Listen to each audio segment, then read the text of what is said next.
No hay tal cosa como un almuerzo gratis.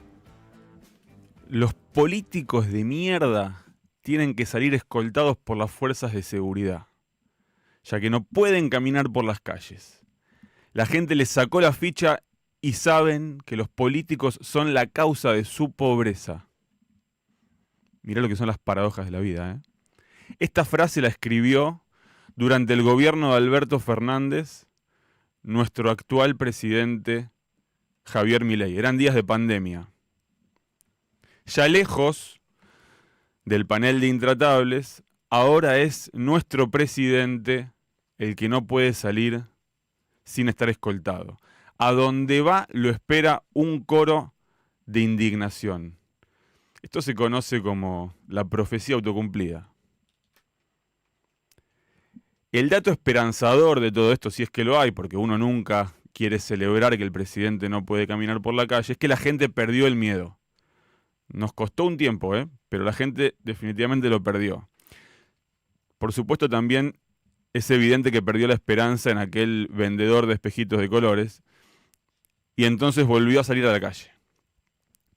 Se animó. Salió a reclamar lo que a fuerza de sentir que se lo robaban, siente más propio que nunca. Pero todo marcha de acuerdo al plan, me va a decir, con una fe que da envidia, algunos de los mileístas que se suben a esas olas que duran cada vez menos. La nueva ola, la nueva buena, es que hay que celebrar que viene Estados Unidos, que nos respalda, que nos salva. Bueno, tomemos eso como si fuese un objeto brillante y acerquémonos a ver de qué se trata.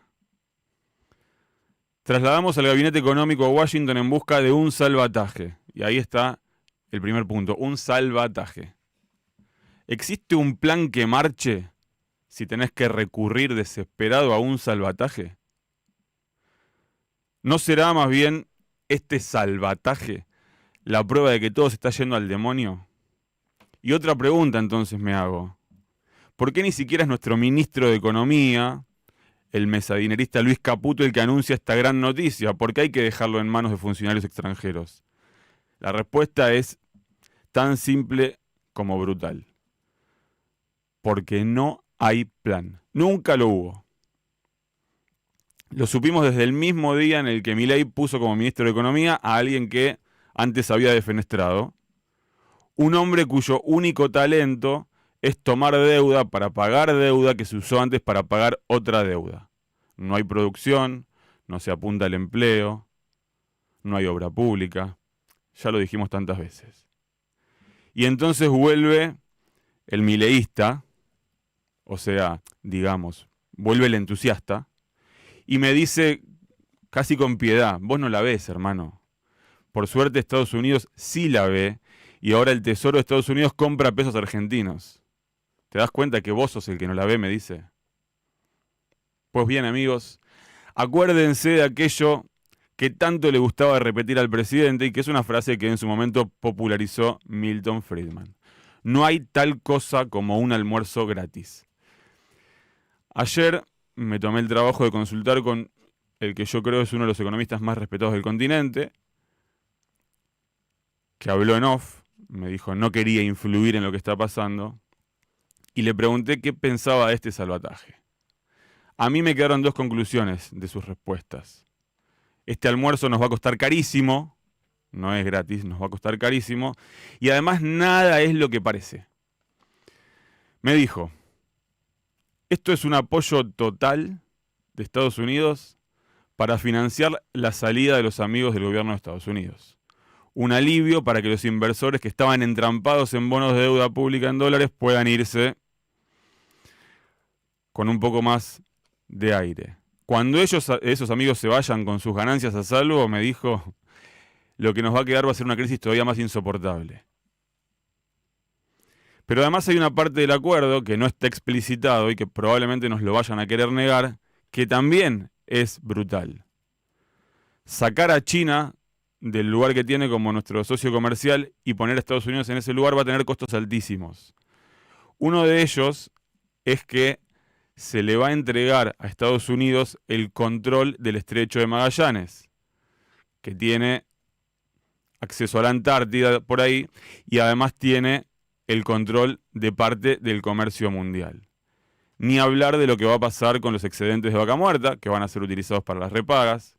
Y en lo geopolítico va a significar un alineamiento automático o peor que el que tenemos hasta ahora, igual o peor que el que tenemos hasta ahora, y va a contribuir al disciplinamiento de otros países. El alineamiento, por supuesto, con Estados Unidos. El disciplinamiento, por supuesto, a países como Brasil. Una verdadera entrega de soberanía y además una verdadera falta de estrategia. ¿Y cuál es la diferencia, le pregunto, entre ser socios de China y Estados Unidos? Que es lo que se pregunta a todo el mundo. Bueno, hay una muy básica. Con el país asiático tenemos economías complementarias. En cambio, con Estados Unidos competimos. ¿Se entiende? Esto no va a ser un almuerzo gratis. Esto nos va a costar muy, pero muy caro. Y si no alcanzara con este análisis que tiene que ver más con los aspectos económicos y geopolíticos, hay un punto más ridículo en toda esta historia, que es que todo está atado con alambres y sujeto al resultado de las elecciones del 26 de octubre. Y acá me voy a venir a la parte más doméstica de la cuestión. Los libertarios, en las elecciones de octubre, los que quieran apoyar al oficialismo nacional en provincia de Buenos Aires, van a tener que colocar una cruz junto a la cara de José Luis Espert. Hay que tener ganas, no solo de apoyar, sino también de colocar la cruz ahí junto a la cara de un hombre que, además de haberles mentido a todos, a ustedes los mileístas y a los que no lo somos, está implicado en una causa por presunto lavado de dinero del narcotráfico. Lo repito por si no queda claro, ¿no? Espert está acusado de lavar dinero del narcotráfico. Ya no quedan dudas que Fred Machado le puso un montón de guita en el bolsillo. Y me van a decir, ¿cómo es esto del lavado? A ver, explícamelo porque no lo entiendo. Si él firmó un contrato. Bueno, de eso se trata. Es traer dinero negro e intentar hacerlo pasar por blanco. Traer dinero del narcotráfico e intentar hacerlo pasar por un contrato de asesoría que, por supuesto, nunca, jamás se cumplió en ninguno de sus puntos. Esto lo dice el propio Espert. Ahora, ¿ustedes vieron que en los últimos días el profe dejó de ser el profe? Y ahora es Espert. Se recontracalentó el presidente cuando le preguntaron por Espert y la campaña. Y ahí se olvidó del profe. Dijo, a Espert ya lo sacamos. ¿Qué querés? ¿Que contemos o que hablemos también del asesinato de Kennedy? Nosotros no fuimos. Paréntesis. Por las dudas, para evitar confusiones. Si en las próximas horas la Cámara Nacional Electoral habilita a Diego Santilli como primer candidato, no significa que se vayan a reimprimir las boletas y que la cabeza de Espert vaya a volar para que aparezca la de Santilli. No. Significa que eventualmente Santilli va a poder oficiar de primer candidato, por ejemplo, en un debate. Será simbólico. De todas maneras, ayer el fiscal Ramiro González también se opuso a esa idea. Pero volvamos al tema Espert específicamente. Al hombre que La Libertad Avanza quiere guardar bajo la alfombra. Y perdón si me estoy extendiendo por demás, pero hay cosas muy divertidas que contar. Cuentan las lenguas pícaras del Poder Judicial que cuando allanaron a Espert en su casa de Bécar, algunos de sus dispositivos tecnológicos, tenía 3 teléfonos celulares, y otros que se usan para almacenar información, cobraron vida e inauguraron una nueva disciplina olímpica, el salto de medianera. Así como lo escuchan, la justicia tuvo que golpear la puerta en casas vecinas para ver si no había caído en sus patios un teléfono celular. Por ahora son habladurías, pero esto es lo que cuentan en el Poder Judicial, que tiene una causa bajo secreto de sumario, una causa en la que se investigan los vínculos de Espert con Fred Machado. Hay otro dato en el que en otras circunstancias les juro que no repararía, pero acá merece que nos detengamos, y es el dato de el abogado de Fred Machado. Es Francisco Neto, mismo abogado que tiene el presidente Javier Milei, apoderado. Y es cierto, los abogados tienen que trabajar de algo. No son sus representados, son sus representantes, son abogados. Pero este abogado tenía otro vínculo con la Libertad Avanza. Fue candidato a vicegobernador por la provincia de Buenos Aires. Milei no es solo un cliente. Milei es también un socio político.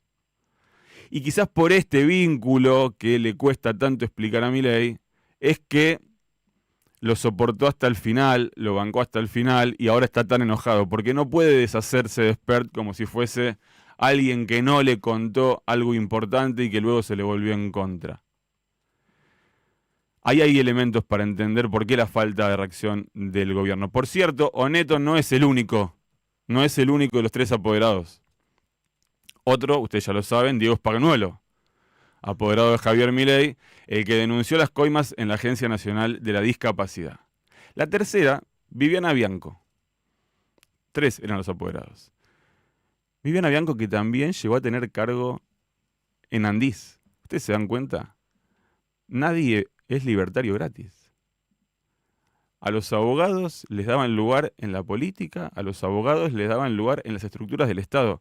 Esto se empieza a poner muy espeso. Bueno, Bianco no está más en Andís.